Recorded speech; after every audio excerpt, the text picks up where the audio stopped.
What's up, bookworms? Welcome to episode 106 of the Cantina Book Club podcast, where readers can find interviews with authors of all genres. I'm Megan, self-proclaimed content queen, here to bring you insights from the authors themselves. Each week features a Cantina conversations with an author. Sometimes they're returning guests, and sometimes it's someone new. But please be sure to hit that subscribe button so that you never miss out on an episode. And feel free to browse through existing episodes so that you can catch a previous interview about a book you finished. I try to be spoiler free, but the conversations will be more enjoyable if you've read the book. The conversation will be here when you're ready. Just a heads up that I often use adult language to express my feelings towards these authors and their work, whether the characters need to get their shit together or I am giving the authors shit because they made me feel certain things while reading their work. Just please be mindful around listening ears. If you need more podcast recommendations, please do check out Book Podcast Connection on Instagram. It's a group of over 100 bookish podcasts ranging from book club discussions, interviews, analyses on book to film adaptations, and everything in between. I definitely recommend you check those out if you want more out of your reading lists. Today's episode features a chat with Laura Venita Green. We're talking about her book, Sister Creatures, that comes out on October 7th. Such an enjoyable conversation with Laura. I got to know her and how her background and growing up in the South, that environment definitely helped inspire some of the stories and her characters and the situations they find themselves in Sister Creatures. But without further ado, get ready, grab your favorite drink, and here is Laura Venita Green. All right, so today we've got Laura Venita Green. We're talking about her book, Sister Creatures. That book is available on October 7th. Laura, thanks so much for joining me today. This was a quick, eerie book. Like, you set the mood and the tone, and I feel like I really enjoyed it. Sometimes I was like, wait, how does it all connect? And then it was super cool when we found like little connections here and there. I'm excited to dig a little bit deeper today. Thank you so much for having me, Megan. I'm excited to be Yeah. here. Absolutely. So to get started so that people can follow along with the conversation, could you give, and we'll try to be spoiler free for the most part, if you could just summarize the book so that people can follow along. Yeah, absolutely. Sister Creatures follows four women from the same small town in Louisiana and a supernatural entity that looms over their lives. It kicks off chapter one with my protagonist, Tess. She is working as a live-in babysitter for two kids, and she is way too irresponsible for this job. All she wants to do is drink all day and read her horror novels.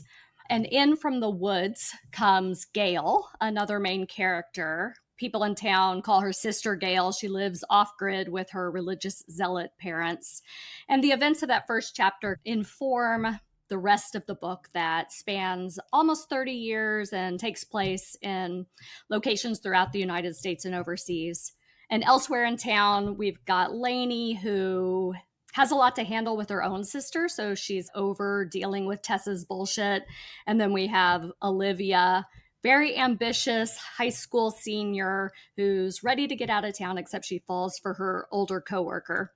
And finally, Thea is this entity who shows up in a lot of different forms throughout the book, but in this first chapter, she is a creepy doll.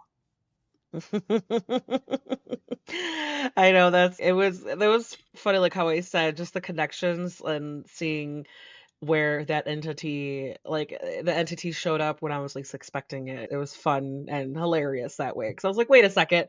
Like I found myself, I'm glad I had a paperback copy of this because I found myself flipping back and I'm like, wait, some of this language looks super familiar, or some of these terms, it's like callback, Easter eggs, whatever you want to call it. So I was like, wait a second. I look flipping back, trying to find like so I could get the bigger picture because it does. The kind of journey that you take your readers on. It's super cool. And I found it was like super unique too. So this is your debut, correct? It is, yeah. Oh, awesome. Congratulations. I want to get into your background a little bit, whether it's like your professional or personal career, that like what led you to bring out Sister Creatures into the world?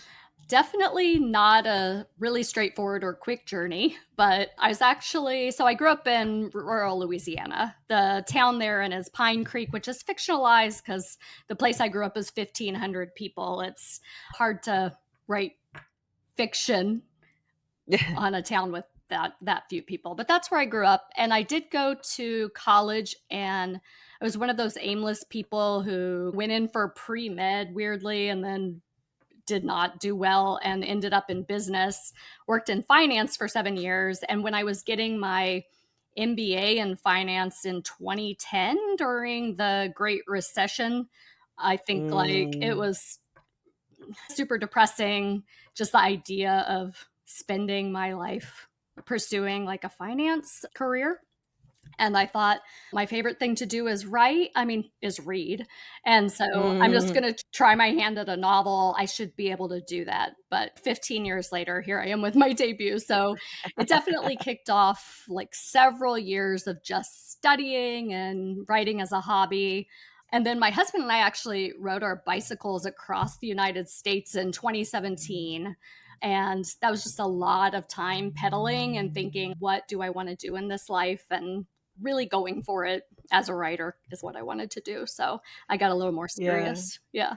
Yeah, that's crazy. That's because that kind of activity does make an appearance as well. Some of your characters do to start doing that. So that's so cool that you were able to into that. That's such a trek all up in itself. I had a friend who was like, she did the bike the US from MS, I think it was, and she did a couple years in a row. Mm. And to me, that's just crazy. Just because I have no room to talk. I've done the Chicago Marathon twice, so I know about it, but, like, to just, like, bike riding for, like, hours and hours on end, I have a feeling it's just it takes I don't know, how many miles are you traveling in, like, in any given day? And then Yeah, it just was 3,800. always hungry. Oh, I know. You're always running like a calorie deficit. Yeah, Yeah, it was like 3,800 miles in 42 days. So it was about 100, almost 100 miles on average a that's day. yeah, so it's just, like, hours and, like, your quads are getting it, like, maybe, like, your pelvic area because bike seats are, like, not that great. I imagine you had to invest in a little bit of, like, comfort, Oh like, my for, gosh. like, bike pads, like, seat pads, all that stuff. Yeah, no, I get it. Yeah, and also it was actually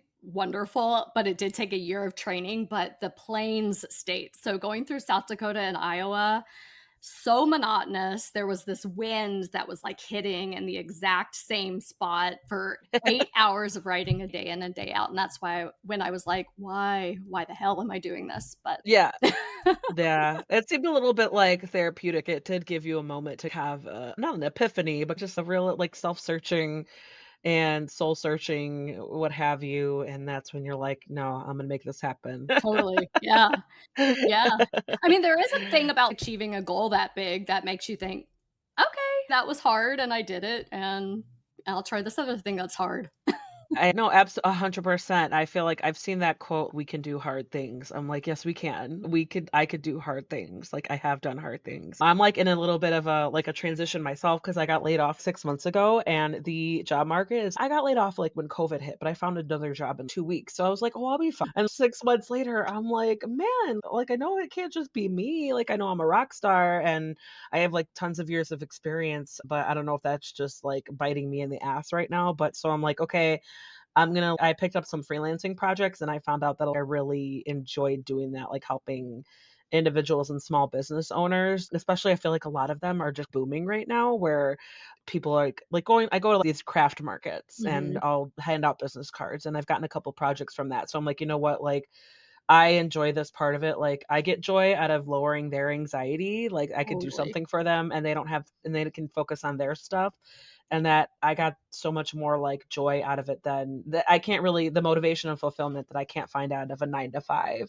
So, I'm, like, definitely, like, pivoting, and so when you hear, like, those epiphanies like that or those life, hey, like, in your face moments, and you're just like, I resonate that resonates with me so well, so that's why when you describe your process and, like, your however long your journey took, I totally relate I think a lot of people will relate to that too, just because it's you're taking steps and you're making moves, you're making money moves, whatever. Like, Yeah. it's I'm totally all about that. Do what you gotta do and listen to what, the universe is trying to tell you. Totally, and one thing I did realize, it was like, okay, the reason I'm not going for this is because I think I'm maybe gonna fail, and that's just a dumb reason.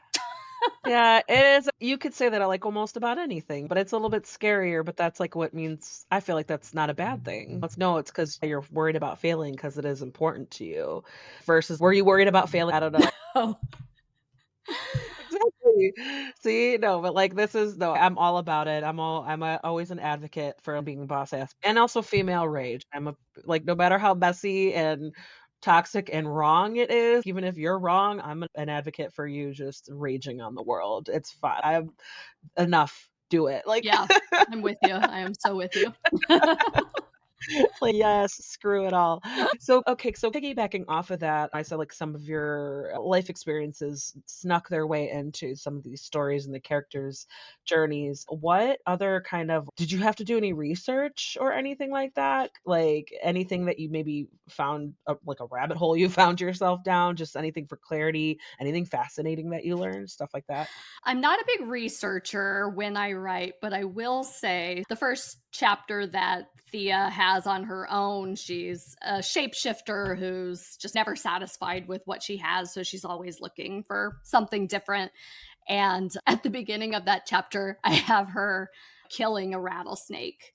And I was like, I wrote that several times. I was like, dang, I don't know how people kill rattlesnakes. And unfortunately, I did go down a rabbit hole of Yeah. YouTube and Oh found these no, like hikers out visuals. Yeah. Oh no. of just, okay, here's how you do it. And I was like, oh shit, I wish I hadn't seen that. And yet, then I'm just typing away. Was it, like, really gory or you're just No, like, it's I just you a weren't jarring. expecting It was, yeah, yeah. it was like a cracking like a whip sort of situation. Oh, yikes. Like get from the Okay, tail yeah. quick. It was, and then I ended up writing I that. wouldn't even get that far. I wouldn't even I'd be like, "How about find out, like, another, like, what can they kill that's not so" 'cause Totally. that's unsettling. I could yes, I'm not even need I could just picture it, and I yeah, like, the way that you described it in the book too, I was like, "Oh," 'cause I think I was more so not too disturbed by that process. I think I was just trying to figure out, "Okay, what is she doing? What is this?" Like, she Yeah, yeah. yeah. Who is this person out there? Yeah, I know. I think it did show me that maybe I'm not the best writer to do research. But other than that, it's like I wrote a librarian and then had to backtrack and be like, oh, what degrees do librarians have? Oh, what does their job actually look like other than I think writers just romanticize librarians because it's like you get to sit with books all day and probably just read, but Yeah, there's more to the yeah. job than that. Yeah, I know. I remember, like, when I was going to school or whatever, and I was like, "Oh, there's an option for that, like, an option to, like, you and it's, like, almost required, like, to work in a library, you have to go get a special degree." So, this was, like, your debut. I wanna explore how was it, like, as a first time entering the publishing world, and just any big lessons learned, stuff like that? The big lesson is being an author is so different than being a writer. I think you get this book deal and it's something you've been wanting for years and it's exciting, it's great, but there's something weirdly off about like getting a goal you've been pursuing for that long. So I just have heard from so many debut writers if I could do anything differently it would be to actually like enjoy the process. Yeah. Yeah, and I feel like I've done a good job of that, but there's about a 4 to 6 month period after you get a book deal where no one in your publishing office is, like, ready to talk to you yet, and then you don't really know what's going on because this industry is so opaque, and then you're just I found myself freaking out a lot, so I think I know now for next time that there's a lot of quiet downtime at the beginning until it's almost like a sprint to the end. But yeah, even learning how to talk about your own work is so different than the years it takes to write it, and it's like an entire skill on its own.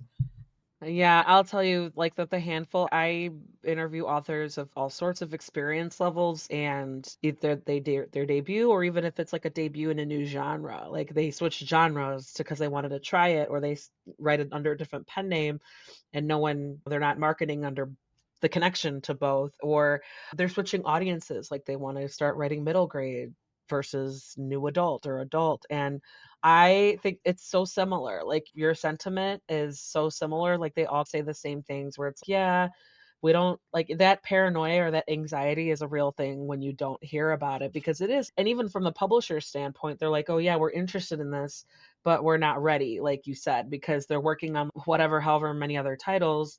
But then also they're probably trying to follow trends too, what's going to make them money. And they're like, they don't know if something that they're looking at that sounds great and really like profound and meaningful and marketable, is that gonna be the case 8 months to a year down the line? Like, Right. it's so like, these struggles that you're, like, learning, but it's so funny that you say, "No, there's no way I could have enjoyed this," because it's like you're feeling it in real time now in retrospect, and the book's not even out yet, but yeah, you're not alone, and it doesn't matter if it's your 1st or your 50th. It's just I guess you just, "Oh, okay, this is here we go." It's another rodeo. It's another process. It's another run around, if whatever terms you wanna use, but that's so similar to what I've heard in general of all authors, and from concept to completion, it's, like, very a lot of similarities for sure. Yeah, I feel like I did start so the beginning of this year, and I've been very good, not like perfect, but a daily like 15-minute meditation routine. And it's been great because I think there's like a knife's edge between anxiety and excitement. And yeah, it's 100%, been yeah. great. Yeah, no, I love I it's hard. Meditation is so hard, and I give everybody props who are able to, like, do it and make it a habit. Because when I started there was, like, years ago where I started trying to make it a habit, and the first time I did it, and I felt like I did it correctly, like, I was legit able to shut off my brain and just focus on this whatever the steps, like, imagining Mm, everything shutting down step by step, and I'm like when I finished, I was like, "Why don't I do this all the time?" Like, what totally. and then I think the next couple times I tried after that, I was like, "Oh, man, why is this so much harder?" So it could be yeah, I've only heard good things to say about it or to hear about it, but then also it's funny, it reminds me of my sister-in-law. She was doing, like, what do they call it? Hypnobirthing, like, they're trying to, like, meditate while they're in labor, like, training Oh, yourselves. wow. Yeah, which was, like I didn't know it was a thing, but it makes sense because mammals in the wild, they don't have, like, crazy medical care around the clock monitoring.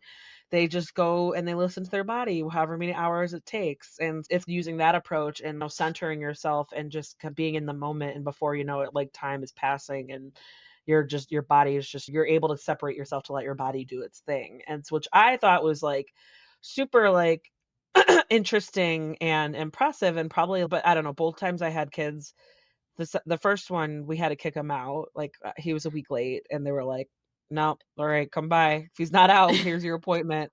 And the second one, he was, like, 5 days early, but I couldn't even because I had to time my contractions to when we could go to the hospital and they would allow me to stay. Because if you're not your contractions aren't at least, like, 5 minutes apart for at least 2 hours, I think it is, an hour or 2 hours, they're like, "N Go home and come back Because of because COVID they're or in general? no, in general, because Oh, otherwise, if you're not, because it like, you have contractions, and then as it comes closer to giving birth, the contractions, your body, they are closer together, but even then, you might be having 2, 3 minutes apart for a couple hours before your body is, "Okay, cervix is big enough, let's go."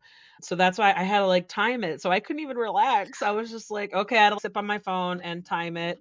I had the contraction app to, like, time it, and so it was really funny because my husband's like, "Where are we at?" I'm like, "They're, like, 6 minutes apart." He's, "Since when?" He was like, "Wait." I was like, "I got it. I've been keeping track." He's because then he's like he was worried, like, "No, then we gotta go," and it was of course, we got into the hospital, like, 3 in the morning because that's just how much we had to wait. So it was if I went at 1 or 2, they would've been like, go home. "You're not there yet." Yeah. Yeah, they would've been like, "You're not there yet." So, I think it's just a matter of they don't really wanna get anything started unless there's other complications, but if it's really just business as usual, you would still just be waiting around in the hospital room anyway, and so they don't wanna get that process going. So that's but yeah, like, the meditation thing, I did try it, but it was just wasn't I couldn't. I was so distracted. My dog was, like, following me like a hawk. She was like she could sense it. Dogs can sense it. I was like, "We don't deserve them." But I was like, she was like she did not leave my side. I'm like, "She knows what's up. She knows what's happening." And it was just the whole thing. But yeah,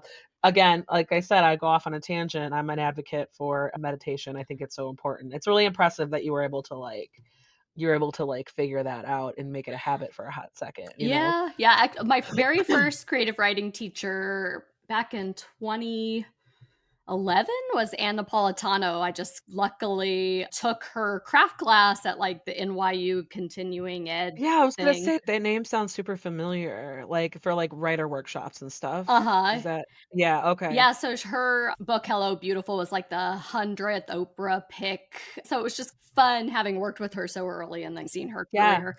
But she's definitely the one who was like, "Yeah, if you can make that part of your life, that's gonna be helpful." I was like, "Thank Ugh. you."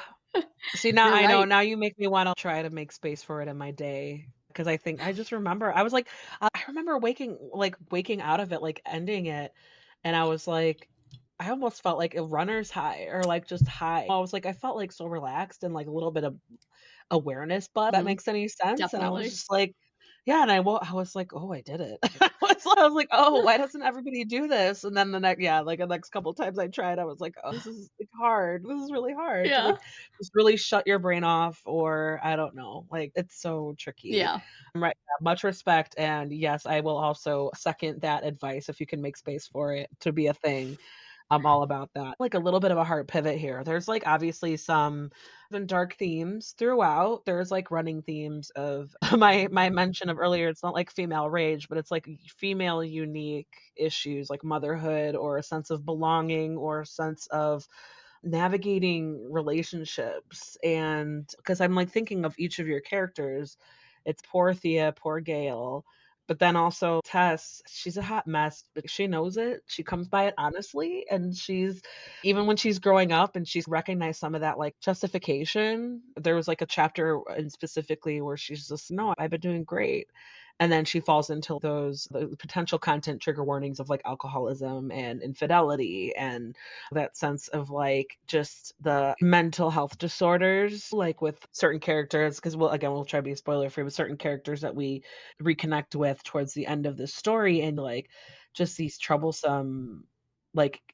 people, like, human beings, and the way that their brains are working and how they're interacting with and responding to their environment, and so I wanna explore, like, how you navigated those sensitive themes, how you approached them, 'cause it can be a bit much, and it can be tricky to integrate them with authenticity and not toe that line of not exploiting, but just the shock value for the sake of the shock value. It's 'cause it is, it's like it was you for my personally, in my opinion, you handled it with care for sure, and I think just the overall pace and the vibe of the book, it was I wasn't like, "Whoa, that came out of nowhere." No. Like, it's not like I saw it coming, but I it's hard to explain, like, you eased us into it because it was just I think the overall vibe of the story was like things are gonna get heavy. So I wanna explore, like, how you approached it, how your process was, what you did to take care of yourself when you had to tackle those subject matters. Yeah, that's a great question, and I have a few things to say about that. I think first and foremost, like, when I'm writing, I say in my haha mind, not think about my mother because I'll just be censoring myself all the time. But I'm also just in general, like, I want a reader eventually, but not thinking about an eventual reader and worrying about what they might have to say and I think also trick myself that no one will ever read what I'm writing.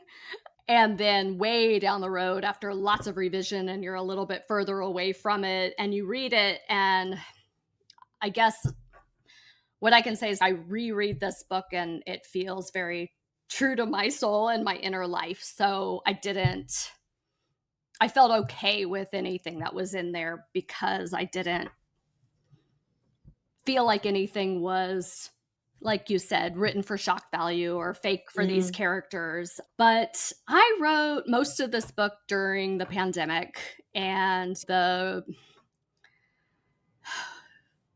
yeah, the overturning of Roe v. Wade. I was feeling a ton of female rage. And I do think, especially the last third of this book, when mothers and daughters are trying to figure it out, was just kind of me working through that. I will say that very much informed my book. Growing up in the rural South Bible Belt and wanting to explore religion and conservatism in that way also really informed the book.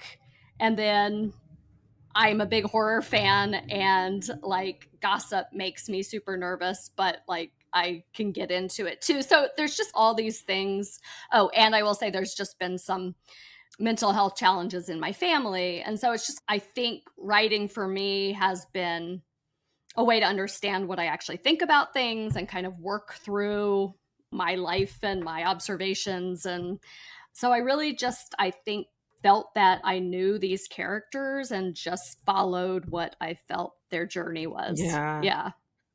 Yeah, and I can even tell when you're trying to, like, even navigate your answer, you're like, "How do I explain this?" Because it's something that, like, you grew up with certain things, and I like, when you're expressing yourself in a story, it can be therapeutic, but you're also, like, you don't wanna, like, necessarily bash a certain point of view, even though, yes, there are, in my opinion, way, like, perspectives that are very problematic and I don't wanna say misinformed because I think that they tend to have the same information, it's just what they're doing. It's at the end of the day, just mind your own business type like, Yes. that's Yes. Yeah. and it's the same thing, it's like, even though I see groups of people, like and especially with social media, like, we are like, there's so many voices who are just loud and who get that exposure, and or some other people where I'll see them and I'm like, their point of view is problematic, and I'm like, I just have to remind myself, like, these people vote. I'm like, people have a vote just like me. Right. And it's just so crazy how I feel like just absolutely the last 10 years, there's the shift has been so dramatic in terms of not just what people feel like their convictions and how they feel about what they want to follow or what they're okay with and what they don't think is right.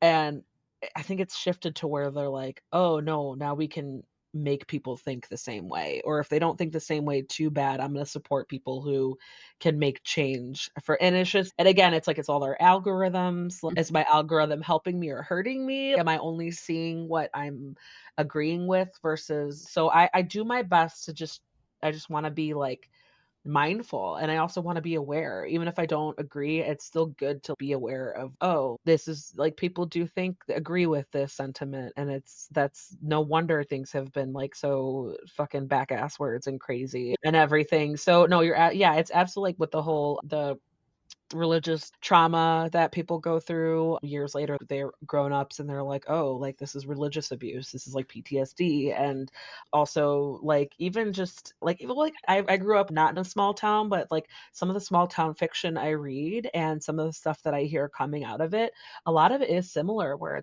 it's so concentrated and it's so, like, isolated and where they don't really know anything else, and so it's just becoming like cycle, like routine and generational, and so, yeah, when I like it's a whole lack of a better words, it's a whole little animal, it's a whole different animal, a whole different ball game, it's just going off of that, it's like you wanna that's what you know, and I imagine you've seen some wild or heard some wild stuff, or you're just used to, again, like, the gossip and the same people and or people who "Oh, there goes Laura."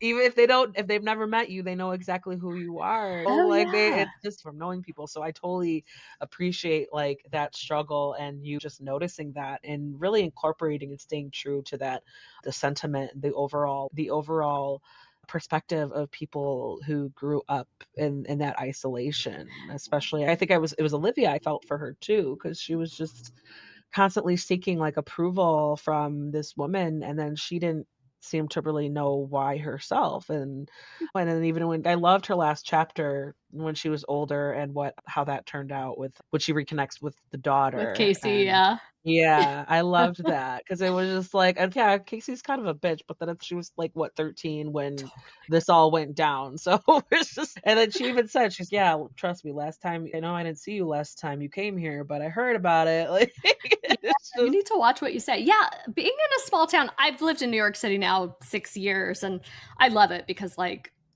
people are everywhere and they do not give a shit about, like, your personal business, and nope. I love that, but you're in a small Yeah, town, it's scary to not fit in or misstep or not do what people expect of you. yeah, Yeah. yeah. No, I'm glad I bet it was, like, a little bit of a culture shock, though, when you moved to New York, Yeah. You're like, "What? You're not up in my business, you're going about your day?" There's so many people here. I remember when I went on I call it a baby moon, but we had air miles to get. I Mm. was like, "Okay, let's go there before they expire," and I was pregnant. But I remember, like, we got there and it was like we checked into the hotel at 11 at night, and we're like, "Okay, let's go see what's up. Let's go explore for a little bit," because I think we were, like, still wired from flying and everything. And we go and it was like time we were really close to Times Square. We go to Times Square and there's like still hundreds of people there, like at midnight. It's so crazy. It literally like the city that never sleeps. It's like it doesn't matter. And it's like I'm in the Chicago area. Like I've been in Chicago, like out in the town, whatever, but it's just like a different energy where I don't there wasn't just like a place, there's not a whole lot of places where people just go and hang out. And at least not like that. Like not you'll hear huge groups of people just going there besides like Vegas or anything. But even if I'm thinking about Chicago, like even downtown, that's where a lot of businesses are. So it dies down after a certain while. You go to certain neighborhoods, yeah, there are places that are like populated and active and people are still like out and about. But no, I was just so surprised. I felt like I knew what to expect, but I didn't at the same time. So yeah, that's so fun. It's so funny because of so many people being around all the time, like, I constantly feel safe here. Yeah. Whereas, like, my mom is, "Ah, New York City, are you safe?" "Yes, mother, I am safe." But I really do enjoy scary movies and horror books, but in I when I go to a rural place now, because I'm 46 and haven't lived in Louisiana since I was 18 and lived in Austin for 18 years after, yeah, it's creepy. It creeps me out. I love that. That's so funny because 'cause you're like a grown woman. You're like, you can handle your shit, but then you're like, "Oh, this is so unsettling." Totally, I'm afraid of the dark. It's true. That I love that's so funny because I warm up to horror because there's just a couple authors where I think it's like similar with dark romance. Dark romance is like the subgenre of romance that I don't go for it. If I like we all eat romance, we eat that shit up. Everybody likes the will they won't they or not even a matter of the level of intimacy. It's just like people love that like giggly feeling, the happily ever after and the flirting and all that, the banter, whatever. But like dark romance, I'm like, I I know myself enough to be like, I don't think this is some of these components I'm just not into, and that's okay. I'm not about to like yuck anybody's yum. I'm not gonna kink shame. Right. But that's just an example of where I'm like, there's a couple authors that I've read because my friend, she that's what she writes, and I've proofread her, edited her books for her. But it's funny because she knows that I'm not into it, but she's thank you so much for doing it for me. I know you don't like to do like I know you Yeah. don't like it. I'm like, no, it's okay. I want you to be successful. So it's fine. And then there's another one that I interviewed where Kate Ballinger, where she writes dark romance. And then other horror authors, not romance, but just horror slash suspense. Daniel Kraus. I've interviewed him like 5 times. I joke that I owe him a jacket. Oh, like you're part of the repeat elite club. Yeah. Like I've interviewed. You should just be a co-host by now. But I have a whole like stack of his books just because I'm familiar with his work and I guess it's like reliable. Like I know what to expect. So that's why I'm slowly easing into the darker stuff, even though I'm like I don't even like watching scary movies. That's how like documentaries or dramatization, those are like that's where the limit that I but straight up or horror comedy. I think there was one, what was it called? It was like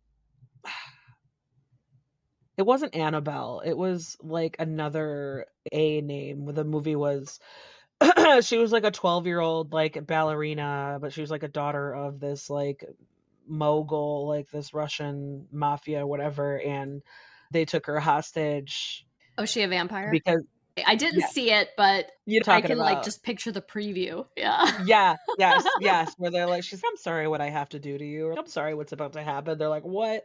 But that's like comedy also, like, if you watch the trailer, like, you get the vibe, and so stuff like that where I'm like, I'm, like, tiptoeing into thriller, horror, and, again, tiptoeing into the dark romance part of it because I'm like I think it's more author-based. 'Cause yours reminded me more of a Southern Gothic vibe, like, Yeah. Gothic fiction and small town legend, like, whatever, falling into those kind of categories, so that yeah, and so I think that kind of is its own unique opportunity to just there's still it's unique enough, it's specific enough where you have a little bit of a constraint, but you could still have fun with it, you know? Yeah. It's like you could still mess around with the eerie vibes and the scariness and, like, the creepiness, but you're not, like, you're not like you don't feel the pressure to, like, just go balls to the wall and go super, like, extreme and gory Oh, yeah, and and you're all that. mainly Yeah. committing to these characters and, like, their Yeah. real journey.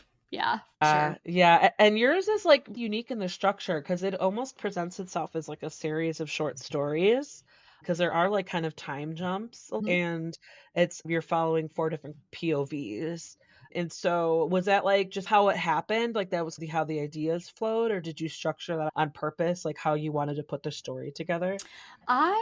When I was about so this did actually start as 5 individual stories. So like each of my characters, and it wasn't even chronological. So I had Tess moving with her family to Germany, and I had Gail at 41 years old working in New York City, and Thea out in the woods, and Lainey with her little sister, and Olivia falling for her older coworker. And I have a very puzzle piece brain, and I was ready to write a book length project. And I'd been studying a lot of, I was in my MFA program. So I went to Columbia starting in 2019. So I was there during mostly the pandemic and had an online situation for the most part. But I had taken a course that was very like studying structure. And in that class, and that would have been early 2020, I took what I already had and then just built blocks around it. And I won't say like the book that I have now looks exactly like that, but that Yeah, was the first time that I could see the shape of this as a book. right. And I actually really, because I've tried just starting a novel from page one and going on, and it turned way too chaotic. And I've tried to outline, and that just kills it for me. Like, I have to have the discovery going with it. But this actually really suited me, and it was fun because, like, the challenge for myself is okay, I wrote these things. How are all these people related? And then it's making that all fit together. But then once you learn about someone you'd already written about when they're in their 30s, how they were when they were 20, it totally changes and informs everything. So I just really had a great time going back and forth. And honestly, like the very last thing I wrote was that final Olivia chapter you brought up. And that was the one thing where my editor said, we need to resolve Olivia's storyline here. You let that one go. So I said, okay. Yeah. Yeah. Yeah. I could yeah, because you were I could see that where you're, like, going off like pantsing, they call it pantser. Uh huh. Like, Yeah. you're like, you gotta figure out what works for you, but that's so fun how they were like, "Oh, you missed one." Like, you Totally. 'cause I yeah, but that was I enjoyed how you resolved it and how you where you went with it because it's like the whatever the writing choices are of it's then it just drops after that, and I was left, "Oh, what happens later?" Like, it reminds me of short story vibes where you're just, like, you're trying to tell the story and finish the story, and then the reader is, "Oh, no, that's where their story ends, but I don't that's where it ends, I want more." Yeah. But it was like it still worked out very well because then, yeah, the reader is left with, "Oh, okay, we're assuming that A, B, and C is gonna follow this page," right? Just you hopefully you give the reader or they're catching up on all the nuances where they're following that path that you're intending without spelling it out, Yeah, you know? and I do think my favorite type of book to read is just one that I'm being asked to participate in as I read, and that's, I think, more than anything, what I wanted for this book is just I think the reader for this book is someone who's ready to participate and have their own interpretations. Like, Yeah. I'd love to sit Yeah. on a book club for this, just 12 people in their living room sort of book club, and just hear what everyone has to say about it. Because I don't have the right answers. I just know what I Yeah. think about it all. But And even if you wanted sometime somewhere down the line, if you're working on marketing your stories, you could maybe think of some book club questions that maybe you hope that readers if readers wanna if they whoever's hosting book clubs, they can think about these questions, or if maybe a reader will come across your suggestion and they'll be like, "Oh, shit," and they'll reach out to you. You never know, like, you never know, because 'cause I've interviewed authors and they, like but then I've read a lot of books where they have it, like a list of suggested book club questions, and a lot of it is digging into the meta of it and like really, or what would you do? Or how do you think this played out? An example would be like, oh, what I'm thinking is, oh, do you see Tess relapsing again? Probably. She would Yeah. because she's such a she's I appreciated her with for the hot mess that she was. And a lot of her justifications, like I could totally it just I don't know what it was. It was just like it resonated a little bit because I'm like, maybe that's I see that line of thinking and I'm like, oh yeah, like she's just in it.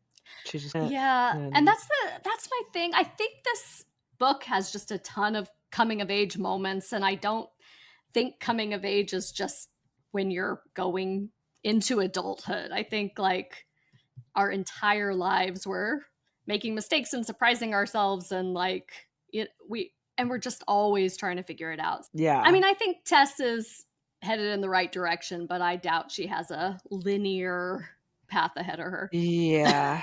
Yeah. Right, like, that's one way to put it.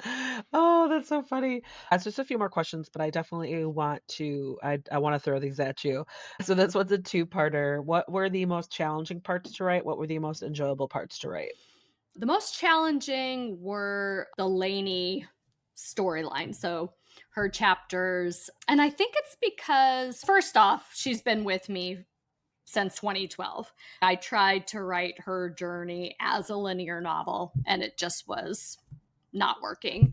But she and her sister never left me.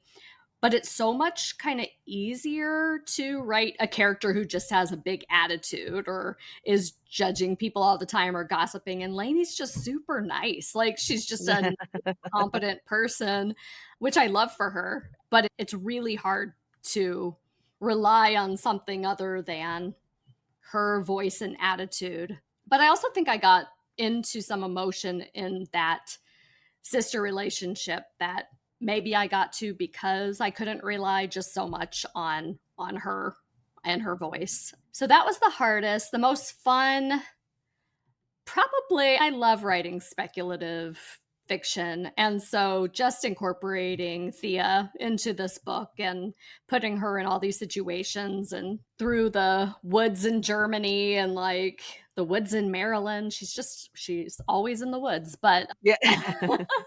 and just yeah, so writing those speculative elements and figuring out a way that they could fit in this mostly realistic world, I think was the most fun.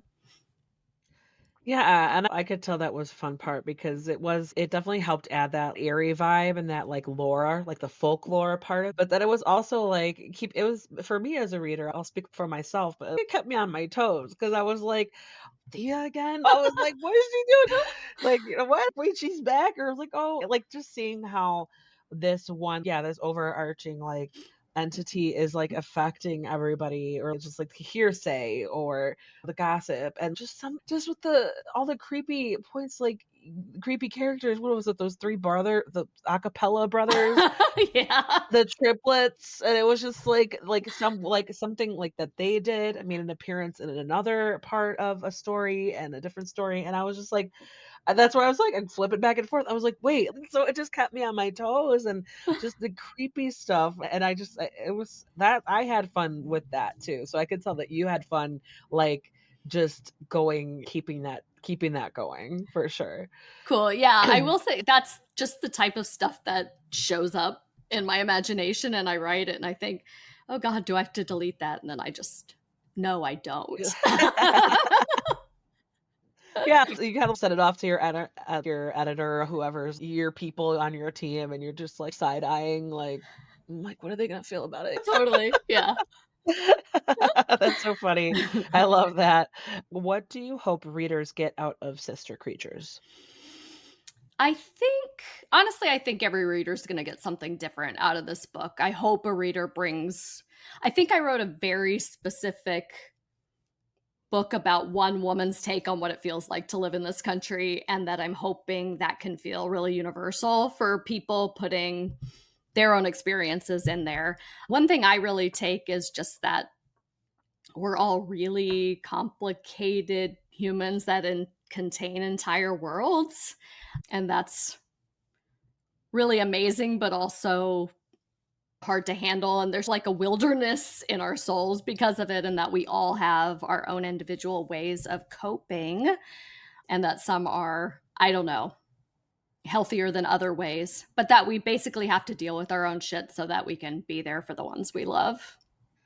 Yeah, yeah, because I don't know, I think Tess just her kind of story resonated with me. I think just because might have been her in a past life or just like in certain years of my life, I think I would have strongly identified with her. So I think some of the sentiments are there where I'm like, I just felt for her, even if she had horrible habits and she just wants to like get drunk and read. I'm like, yeah, that sounds I great. Like, know. Me too. Damn, Tess. I'm feeling you. Yeah. yeah, I'm like, that sounds like a great day. Just, but yeah, it's just like when and that's when I felt for Lainey too, because she was straight up like, she needed her to hear her. She'd be like, this is what I'm trying to do. I can't do this if while Y being with you, like, yeah, have being you and having you this close in my life. It's just because it wasn't it is a issue, mental health issue where Tess again, we see her, like, functioning as an adult. She's capable of it. She's so capable of it, yeah, but she just unfortunately falls back into certain the justifications or she's already forgiving herself before she has anything to be sorry for because she like and it's like there one night in particular we see the train wreck happening and it's just oh girl yeah I know you wanna shake her, and then that happens, and it's one night, but it sets her way back. yeah it's a shame Yeah, for sure. Oh man, and then whoever it was no but also not just Lainey with her relationship but also just her having to live her life, but then also I felt for her, like, with her sister, because that was such a unique Amelia was such a unique individual, and I can't imagine dealing with that, dealing with someone who's, like, an immediate family member, like, live in family member, not necessarily let alone being the parent of it, but them being, like, this and the older sister, because there's the older sister is a total the identity is a total thing, like, the oldest sister, it's like there's an understanding there where things are expected of you and you're held to a higher standard and you're always going to worry about things that aren't just for you. Worrying about responsibilities of the household when you're like not even an adult. And so I totally felt for her too. And I was just like broke my heart because it was like, oh, like it was is an opportunity to have a sister bestie relationship and it just was never there, or even having a responsible parent, and the dad, bless his heart, he's just "It's just easier if we just go along with it," like, yeah, I yeah, 'cause it's true, like, I felt for him too, but I was also like, "Dude," and yeah. she had to be the one to put her foot down, and she paid for it, for sure. I do find myself writing about that a lot. What do we owe each other versus what do we owe to ourselves? And I'm just the type of person, like, I'm fairly happy and optimistic, but if someone in my family is struggling, like, I'm miserable. And Mm, even part of it's just the powerlessness, like, you can't fix things all the time.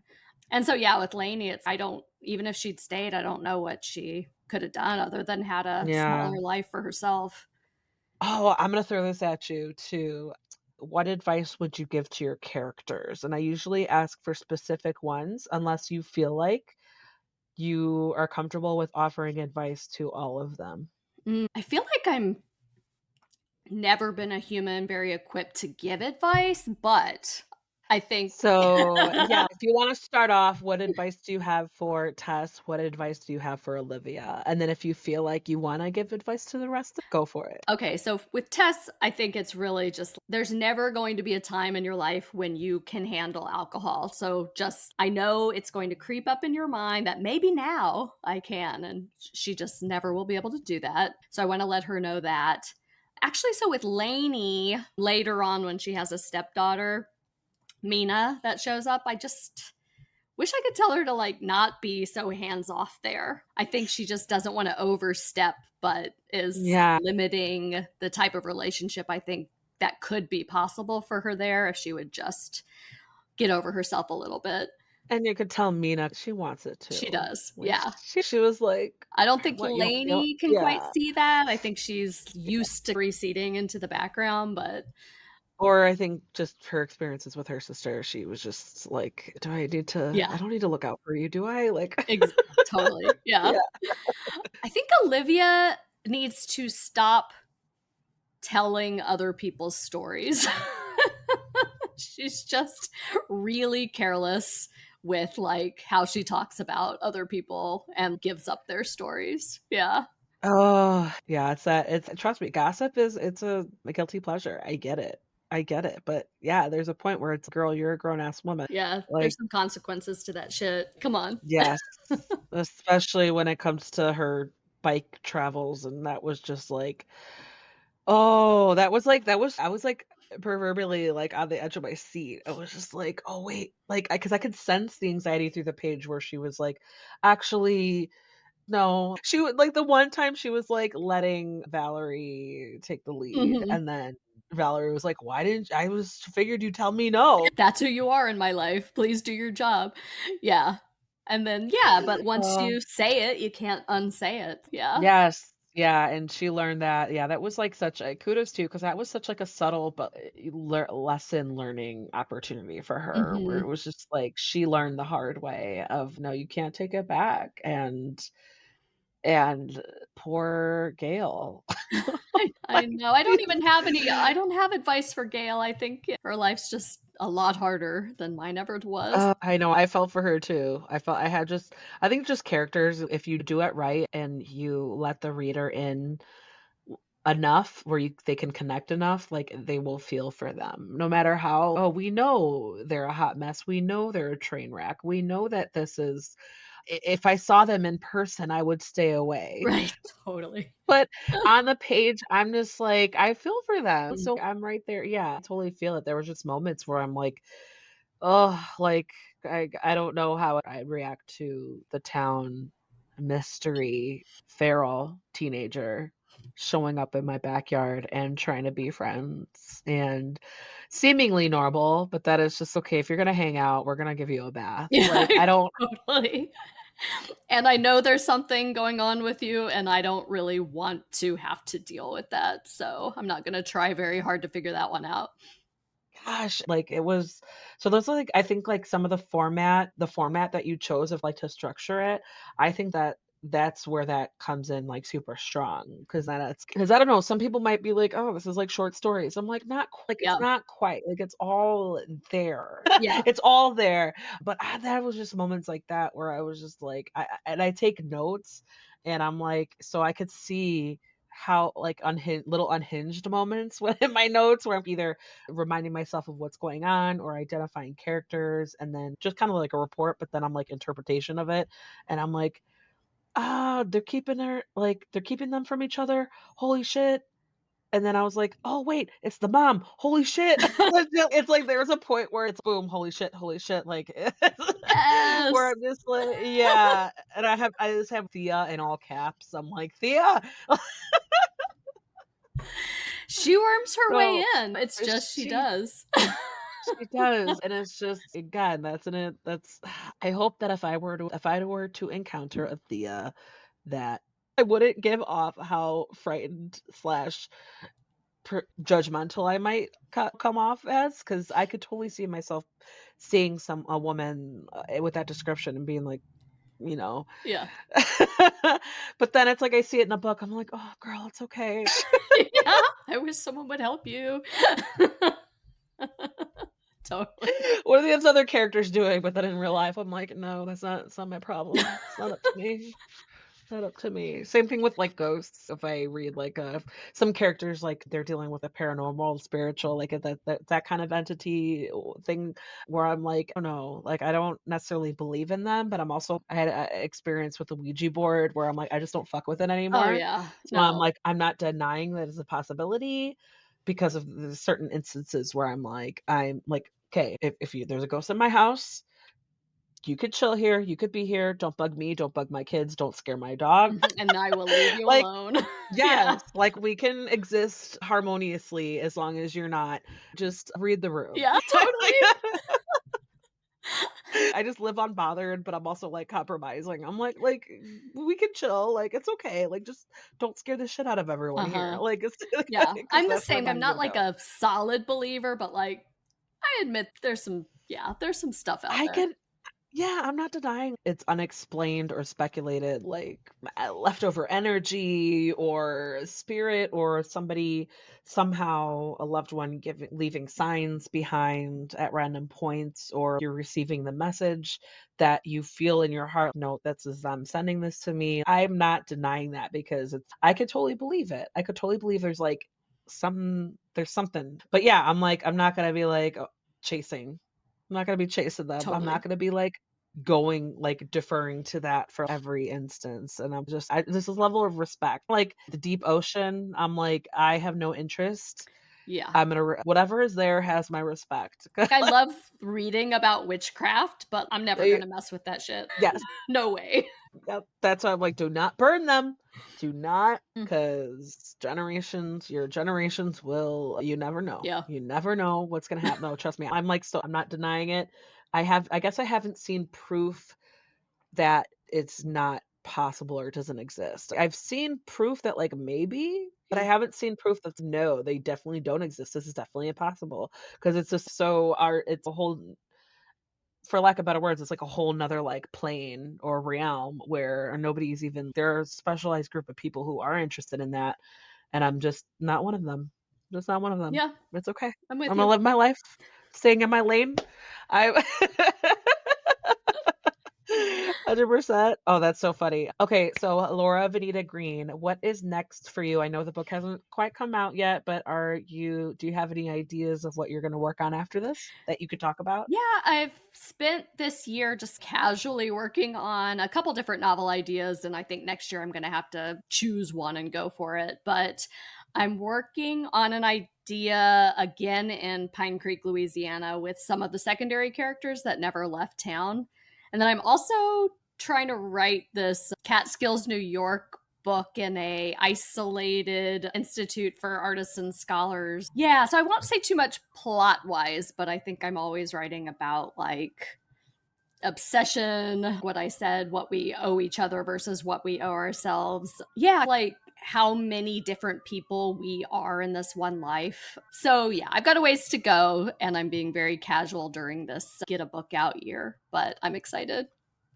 Hey, no, you gotta step at a time. That's what I'm saying. I know this is your first and this not quite out yet, but I'm like I always like to ask authors just in case because I want to keep an eye out. And also it's just a opportunity for you after just having an exchange about your book, and then you could talk about whatever you feel comfortable talking about, like what you're currently working on. And then you never know what's fresh on your mind. I'm gonna pick it out of you. I'm gonna pull it out of you. Yeah. Like, well, what do I got? What do I got? That's why I say I don't want to get you. I always tell people, like authors, I'm like, what are you allowed to talk about? I don't want to get you in trouble. What, It's like, also what can you just tell like me? when you talk about an idea too deeply early on and you say it out loud, it's, ooh, maybe that's not Yeah, good. you So it know, has to yeah. be more fully itself before you can really get into it. Exactly, exactly. No, 100%. I totally respect that. I totally appreciate the struggle. I get it. Okay, so Laura Venita Green, where can we find you online and on social media? My website is lauravenitagreen.com. I have several events coming up for this book, and that's all. I have that summarized on that website. On Instagram, I'm at Laura Green 517. Perfect. Sister Creatures. It's out on October 7th. It is fitting for the spooky October vibes, the spooky fall vibe. I'll recommend it to people who it's a quick read. I don't want to say it's an easy read because it does hit on the harder, kind of tough stuff, but I do recommend it for people who, like you said, who are into like speculative or the gothic lore, the gothic southern gothic fiction, and somebody who just like maybe it's a beach read. Maybe it's a beach read just because you're just chilling and getting some eerie vibes. Yeah, chilly, cold beach read, like, after season is up. Yeah, Yes, perfect. yeah, 100%, yeah. I would recommend for people to pick it up as long as they knew, like, what to expect Hmm. for sure. But yeah, so it like I said earlier, I'm gonna keep an eye on you, and if and when you're ready to promote your next thing that you got going on, feel free to come back. I'd love to chat again. Thanks so much for having me. This was really fun. And there you go. That was Laura Venita Green talking about her book, Sister Creatures. That book is available on October 7th. Check out these show notes where you can find links to purchase the book and find Laura online and on social media. While you're looking for her online and on social media, please find Cantina Book Club. If you need book recommendations, you can go to cantinabookclub.com, sign up for updates, find Cantina Book Club on social media such as Instagram, Threads, Blue Sky, Facebook, and TikTok and YouTube. You can catch all the clips and video versions of the podcast episodes on YouTube as well. If you're looking for a way to really help out Cantina Book Club, please head on over to your favorite podcast player. Give Cantina Book Club a rating and review. Just a little blurb. It literally takes 2 seconds just to give me a 5-star rating, and it'll help fellow readers and listeners like yourself more easily find Cantina Book Club so that they can get a little more insight from the authors themselves as I release more episodes every Tuesday. If you want to help out the authors, you finding books that you like, and you really want to give them an extra boost for free, head on over to Amazon and Goodreads or anywhere you rate your books and give them a rating and a review as well. It seriously helps them out so much and doesn't take that long to do. And as always, thank you guys so much for watching and for listening.